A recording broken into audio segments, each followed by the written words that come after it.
बिस्मिल्लाहिर्रहमानिर्रहीम। अस्सलाम वालेकुम स्टूडेंट्स, मैं हूं मिस सिद्रा शाहिद। आज मैं आपको क्लास 9 की chemistry chapter number 3 atomic structure का एक टॉपिक डाल्टन्स एटॉमिक थ्योरी पढ़ाने वाली हूं। वीडियो स्टार्ट करने से पहले अगर आपने अभी तक मेरा चैनल सब्सक्राइब नहीं किया है तो काइंडली मेरे चैनल को सब्सक्राइब कीजिए। अगर आपको वीडियो पसंद आती है तो वीडियो को लाइक कीजिए और शेयर भी कीजिए और साथ में बेल आइकन को भी दबा दीजिएगा ताकि आइंदा आने वाली सारी वीडियोज़ आपको सबसे पहले मिल जाए। ठीक है, अब आते हैं अपने टॉपिक की तरफ जो है Dalton's atomic theory. Basically Dalton's atomic theory क्या है? डाल्टन्स एटॉमिक थ्योरी हमें जॉन डाल्टन एक ब्रिटिश केमिस्ट थे, एक साइंटिस्ट थे, उन्होंने हमें एटम के बारे में दी। ये एक फर्स्ट एटॉमिक थ्योरी थी। इससे पहले एटम के बारे में जितनी भी नॉलेज थी, जितनी भी फिलॉसफीज थी, उन्हें थ्योरी की फॉर्म में किसी भी साइंटिस्ट ने पेश नहीं किया था। थ्योरी की फॉर्म में एटम की सबसे पहले थ्योरी जो थी वो जॉन डाल्टन ने पेश की। अब तक की उनकी एज में होने वाली जितनी भी डिस्कवरीज थी एटम के बारे में, एलिमेंट्स के बारे में, मैटर के बारे में जितनी भी डिस्कवरीज थी, उन सबको उन्होंने असेंबल किया, सारी नॉलेज इकट्ठी की, उस सबका एक निचोड़ निकाला और एक थ्योरी की फॉर्म में उन्होंने पेश कर दिया। अब आते हैं इसके पोस्टुलेट्स की तरफ। नंबर 1 पोस्टुलेट्स है all the elements are made up of small indivisible particles. दो चीजें आई इसमें हमारे पास कि ऑल द एलिमेंट्स किस चीज से मिलकर बनते हैं? एटम से मिलकर बनते हैं। एटम क्या है? अ पीस ऑफ मैटर है। मैटर यानी कि एलिमेंट्स किस चीज से मिलकर बने हैं? स्मॉल इंडिविजिबल पार्टिकल्स से मिलकर बने हैं। छोटे से छोटे पार्टिकल्स जो कि मजीद डिवाइड नहीं हो सकते, जिन्हें हम क्या कहते हैं? फंडामेंटल यूनिट ऑफ मैटर भी कहते हैं। फंडामेंटल यूनिट ऑफ मैटर का मतलब क्या हुआ कि मतलब फॉर एग्जांपल आपने पहले भी पढ़ा होगा, बायोलॉजी में आपने पढ़ा होगा, फर्स्ट चैप्टर है हमारे बायो का 9 क्लास का। उसके अलावा भी आप छोटे अपने स्टैंडर्ड्स में पढ़ते चले आए हो कि cell is the basic fundamental unit of life. अब ये क्या हो गया? ये सेल जो था किसी भी ऑर्गेनिज्म का, किसी भी लिविंग थिंग की बॉडी का सबसे छोटे से छोटा पार्ट था। ठीक है, जिसे हम कह रहे थे सेल। लेकिन ये किसकी बात थी? लिविंग थिंग्स की बात थी। अब यहाँ पर हम केमिस्ट्री में किसकी बात कर रहे हैं? नॉन लिविंग थिंग्स की बात कर रहे हैं। तो नॉन लिविंग थिंग्स में the smallest particle that is called atom is the fundamental unit of matter. मतलब कि किसी भी नॉन लिविंग थिंग का सबसे छोटे से छोटा पार्ट क्या कहलाता है? एटम कहलाता है। फॉर एग्जाम्पल आप एक वॉल की एग्जाम्पल ले लो, किस चीज़ से मिलकर बनती है? छोटी छोटी ब्रिक्स से मिलकर बनती है। ठीक है, मतलब कि कोई भी चीज़ छोटी छोटी दूसरी चीज़ों से मिलकर बनती है।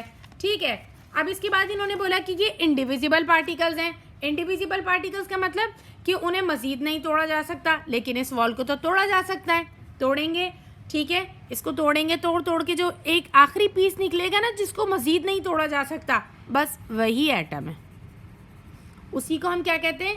एटम है। For example take the example of your pen. ठीक है, पेन है, पीस ऑफ मैटर है, ऑब्वियसली नॉन लिविंग थिंग है, एटम से ही मिलकर बना होगा। कैसे पता करेंगे?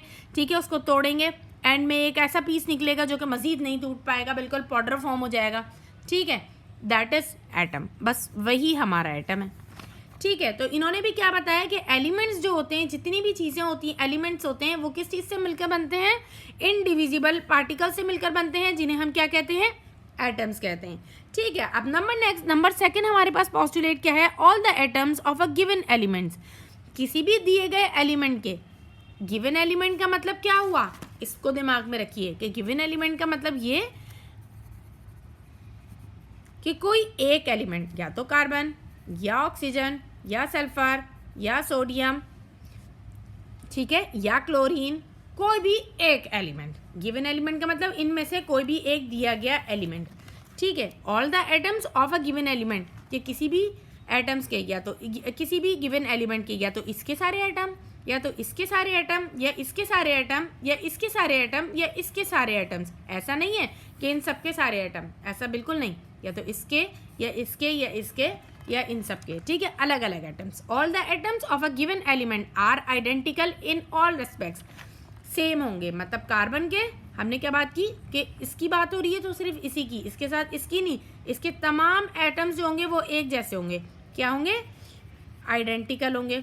इसके आपस में इनसे मिलते होंगे, सल्फर के सल्फर जैसे होंगे, सोडियम के सारे सोडियम एक जैसे होंगे और क्लोरीन के सारे क्लोरीन एक जैसे होंगे। ठीक है, सेम साइज, साइज भी उनका सेम होगा, मास भी सेम होगा और उसकी केमिकल प्रॉपर्टीज भी बिल्कुल सेम होंगी। But the atoms of one element differ from the atoms of other element. लेकिन कार्बन के एलिमेंट सल्फर के एलिमेंट से बिल्कुल अलग होंगे, उनका साइज भी अलग होगा, उनका एटॉमिक नंबर भी अलग होगा, उनका मास नंबर भी अलग होगा, उनका कलर भी अलग होगा और उनकी फिजिकल प्रॉपर्टीज, उनकी केमिकल प्रॉपर्टीज, उनकी सारी चीज़ें, उनकी existence, everything will be different. ठीक है, एक ही की बात करी, गिवन एलिमेंट की बात करी, सब कुछ सेम, अगर इसको दूसरे से मैच किया सब कुछ चेंज। ठीक है, बस यही बात सेकेंड पोस्टुलेट में समझाई गई है। नंबर थर्ड पोस्टुलेट पर आते हैं। Compounds are form when atoms of more than one element combine. Compounds are form, compounds कब बनते हैं? जब atoms of more than one element combine in a simple whole number ratio. अब इन्होंने बताया कि कंपाउंड्स कब बनते हैं, ये भी बहुत सिंपल सी बात है, कुछ भी मुश्किल नहीं है। कि जैसे अगर हमें कार्बन और ऑक्सीजन का कंपाउंड बनाना है तो किस तरीके से बनाएंगे? कार्बन लेंगे, ऑक्सीजन लेंगे, दो अलग अलग एलिमेंट्स लेंगे, इन दोनों को मिला देंगे, कार्बन मोनोऑक्साइड बन गया। ठीक है, अब अगर हम बात करते हैं हाइड्रोजन लेंगे और ऑक्सीजन लेंगे तो हमारे पास क्या हो जाएगा? H2 हो जाएगा। ठीक है ना, इस तरीके की एग्जाम्पल क्या हो जाती हैं हमारे पास, बन जाती हैं। हाइड्रोजन लेंगे, क्लोरीन लेंगे, हाइड्रोक्लोरिक एसिड बन गया, HCl बन गया। ठीक है, सोडियम लिया, क्लोराइड लिया, क्या बन गया? सोडियम क्लोराइड बन गया। सोडियम लिया, क्लोरीन लिया, सोडियम क्लोराइड बन गया। ठीक है, अब इसमें एक चीज़ और है, एक नया नाम बच्चों के लिए, जो कि बच्चे अक्सर उसमें स्टूडेंट्स परेशान रहते हैं, होल नंबर रेशो। अब ये क्या चीज़ है? जब हम 2, 3, 4 क्लासेस में थे तो हमने एक चीज़, हमारी टीचर ने हमें पढ़ाई थी कि सेट ऑफ होल नंबर्स। वो क्या था? वो ये था कि हम क्या कर देते थे, इधर लिख देते थे कि ए सेट बनाना है हमें होल नंबर्स का, 0 से स्टार्ट होगा, 1, 2, 3, 4 और एंड तक वो जाते थे हमारे। ठीक है, वो होल नंबर्स हमारे बन जाते थे। अब इसका मतलब क्या हुआ? होल नंबर रेशो में बनेंगे। अब यहाँ पर देखें, एक कार्बन था, एक ऑक्सीजन था, कार्बन मोनोऑक्साइड बन गया। दो हाइड्रोजन, यहाँ पर हाइड्रोजन के 2 मॉलिक्यूल्स हैं, ऑक्सीजन का 1 मॉलिक्यूल है, क्या बन गया? वाटर बन गया, यानी कि H2O। जब इसका रेशो निकालेंगे तो किस तरीके से निकलेगा? हाइड्रोजन कितने हैं? 2 और ऑक्सीजन 1। सही है, HCl पर आए, हाइड्रोजन कितना है? 1, क्लोराइड कितना है? 1, क्लोरीन कितना है? 1। सही, कार्बन डाइऑक्साइड पर आए, कार्बन कितने? 1, ऑक्सीजन कितने? 2। इसमें कोई भी चीज़ ऐसी नहीं है कि मैंने कहीं 2.5 लिखा हो, 4.6 लिखा हो, 9.2 लिखा हो। सब किस में आ रहे हैं? होल नंबर में आ रहे हैं। 1, 2, 3 करके नंबर हैं, 1.1, 2.4, 8.9, इस तरीके का कोई नंबर नहीं है। ठीक है, सिंपल होल नंबर रेशो में हमारे पास क्या होते हैं? कंपाउंड बनेगा हमेशा होल नंबर से। हम ये नहीं करेंगे कि हमने 4 ग्राम ऑफ ऑक्सीजन ली और 4.5 ग्राम ऑफ कार्बन लिया और फिर हम जाके कुछ बना रहे हैं, ऐसा कुछ नहीं होता। ठीक है ना, तो आपने अभी तक देखा है और ना आप आइंदा कुछ ऐसा देखने वाले हैं। ठीक है स्टूडेंट्स, अब इसके बाद हमारे पास नंबर नेक्स्ट पॉइंट जो है, अ chemical reaction is a rearrangement of atoms. Chemical reaction क्या होता है? रीअरेंजमेंट ऑफ एटम्स होता है। पहले इतने को समझ लेते हैं कि chemical reaction basically rearrangement of atoms किस तरीके से होता है। फॉर एग्जाम्पल, आप सोडियम क्लोराइड लें, साथ में AgNO3 ले लो। हमने क्या पढ़ा? Chemical reaction is a rearrangement of atoms. Rearrangement कैसे होती है? री का मतलब होता है अगेन, अरेंजमेंट का मतलब होता है सेटिंग करना। ठीक है, ये सेट हुआ हुआ है पहले से NaCl, ये AgNO3 सेट हुआ हुआ है पहले से, लेकिन रीअरेंजमेंट इसकी किस तरीके से होती है? जब इसका हम आपस में रिएक्शन कराते हैं तो ये जो Na है ये किसके पास जाता है? इस वाले के साथ मिल जाता है, और ये क्लोरीन, ये Ag जो है वो किसके साथ मिल जाता है? क्लोराइड के साथ मिल जाता है, और हम क्या बना लेते हैं? हमारे पास NaNO3 मिल जाता है, और दूसरी क्या चीज़ बन जाती है हमारे पास? AgCl बन जाती है।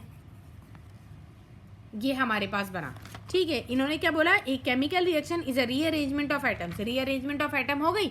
सोडियम पहले किसके साथ मिला हुआ था, क्लोरीन के साथ मिला हुआ था। सोडियम किसके साथ मिला हुआ था, क्लोरीन के साथ मिला हुआ था। और हम आफ्टर रिएक्शन हम क्या देख रहे हैं, सोडियम किसके साथ मिल गया, क्लोरीन तो नहीं है सोडियम के साथ। यहाँ पर क्लोरीन तो, यहाँ पर सोडियम के साथ क्लोरीन है ना, इधर नहीं है क्लोरीन सोडियम के साथ, इधर क्या है सोडियम के साथ NO3। और इधर सिल्वर के साथ हमारे पास क्या मिला हुआ था, AgNO3 था। अब Ag के साथ यहाँ पर NO3 तो नहीं है, NO3 तो सोडियम के पास चला गया। अब वो क्या हुआ, अब क्या लगाएंगे हम इसके पास, हमारे पास क्या बचा है, क्लोराइड, वो हम AgCl बना दिया हमने। इसका मतलब रीअरेंजमेंट हो गई एलिमेंट्स की। क्या किया, chemical reaction is a rearrangement of atoms. Atoms की रीअरेंजमेंट तो है, लेकिन themselves आर नॉट चेंज, लेकिन वो खुद से चेंज नहीं होते। Means they neither created not destroyed in a chemical reaction. लेकिन वो केमिकल रिएक्शन में अब हमने एक और चीज़ पढ़ी थी हमने, वो ये थी कि किसी भी केमिकल रिएक्शन के दौरान ना तो मैटर डिस्ट्रॉय होता है ना मैटर क्रिएट होता है। अल्लाह ताला ने दुनिया में जितना मैटर दे दिया, हम उसकी फॉर्म तो चेंज कर देंगे, सॉलिड को लिक्विड बना देंगे, लिक्विड को गैस बना देंगे, ठीक है, गैस को दोबारा लिक्विड बना देंगे, ये सब तो हम कर देंगे।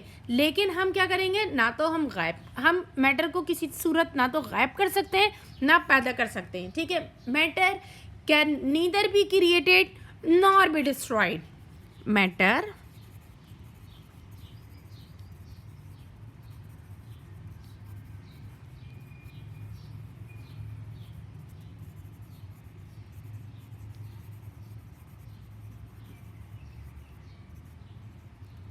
ठीक है, कि किसी भी chemical during a chemical reaction,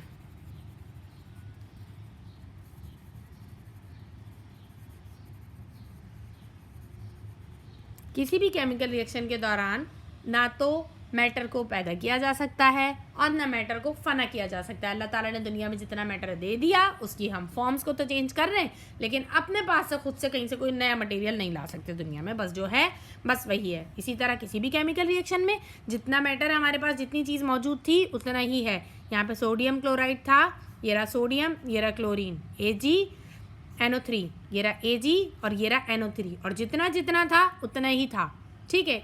जब हम इक्वेशन बैलेंसिंग करेंगे तो इसमें ये चीज़ आपको और ज़्यादा अच्छी तरह समझ में आ जाएगी।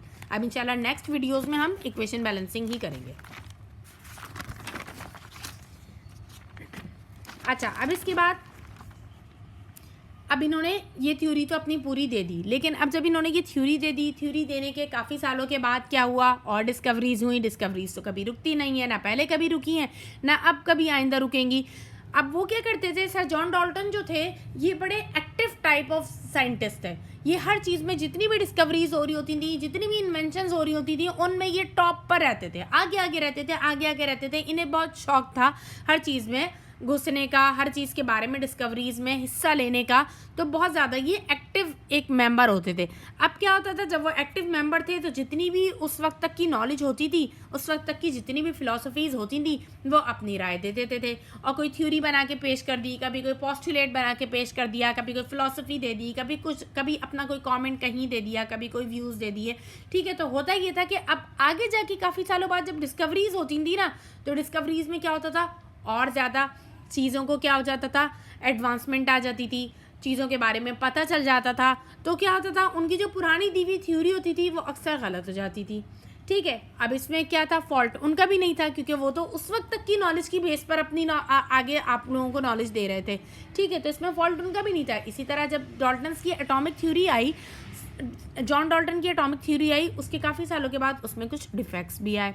डिफेक्ट्स क्या थे कि इन्होंने कहा था कि एटम जो है वो इंडिविजिबल पार्टिकल है और उसको मज़ीद नहीं छोड़ा जा सकता, वो एक छोटे से छोटा ज़र्रा है। लेकिन अब क्या हुआ, आगे डिस्कवरीज हुई तो हमें क्या क्या चीज़ें मिली, इलेक्ट्रॉन भी मिले, प्रोटॉन भी मिले और न्यूट्रॉन भी मिले। जैसा कि मैंने आपको पिछली वीडियो में पढ़ाया था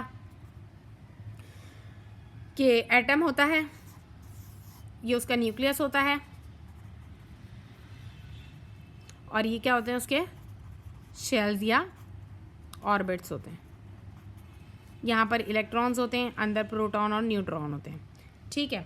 तो मतलब इन्होंने इलेक्ट्रॉन, प्रोटॉन और न्यूट्रॉन का कोई जिक्र नहीं किया, बल्कि इन्होंने बताया कि एटम जो है वो एक इनडिविजिबल पार्टिकल है जिसको मज़ीद डिवाइड नहीं किया जा सकता, और इलेक्ट्रॉन, प्रोटॉन और न्यूट्रॉन की कोई बात इन्होंने नहीं की। ये इनकी थ्योरी का एक डिफेक्ट आया बाद में, जब इलेक्ट्रॉन्स की डिस्कवरी हुई, जब प्रोटॉन्स की डिस्कवरी हुई, या जब न्यूट्रॉन्स की डिस्कवरी हुई कि इसमें और भी चीज़ें हैं कि एटम के न्यूक्लियस को तोड़ा जा सकता है, उसमें और भी पार्टिकल्स, सब एटॉमिक पार्टिकल्स या फंडामेंटल पार्टिकल्स ऑफ एटम निकलते हैं।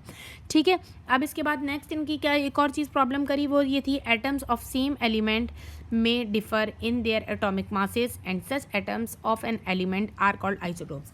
अब आगे डिस्कवरीज होती गई। एक डिस्कवरी किसकी आई? आइसोटोप्स की आई।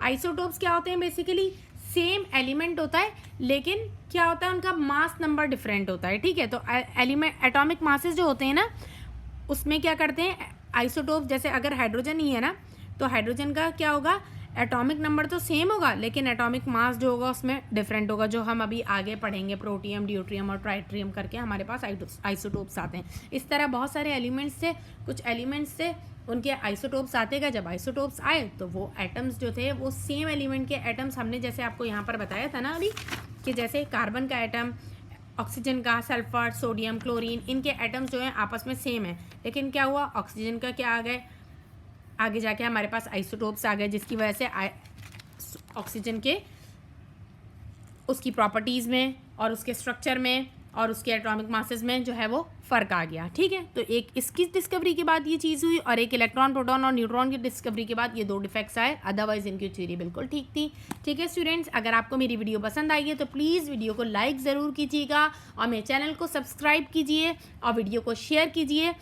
ये एक आपकी तरफ से हमारा एक गिफ्ट होता है, एक हमें खुशी होती है, एक मोहब्बत का एहसास होता है कि आप लोग हमारी वीडियोस को देख रहे हैं और लाइक कर रहे हैं। ठीक है students, thank you very much. अपनी दुआओं में याद रखिएगा, अपना बहुत सारा ख्याल कीजिएगा, और एग्ज़ाम्स जो हैं बहुत करीब हैं। एग्ज़ाम्स के हवाले से आपको कोई भी क्वेश्चंस करना हो, कोई भी क्यूरीज हो, किसी भी हवाले से, किसी भी सब्जेक्ट्स के हवाले से आपको जो भी क्वेश्चंस हो आप मुझसे पूछ सकते हैं। ठीक है, कमेंट्स में आप जाके कमेंट करें, मैं आपको वो पूरी वीडियो बना के सेंड करूँगी, और आपको आपकी प्रॉब्लम को सॉल्व करने की पूरी कोशिश करूँगी। ठीक है students, thank you very much. अल्लाह हाफिज़।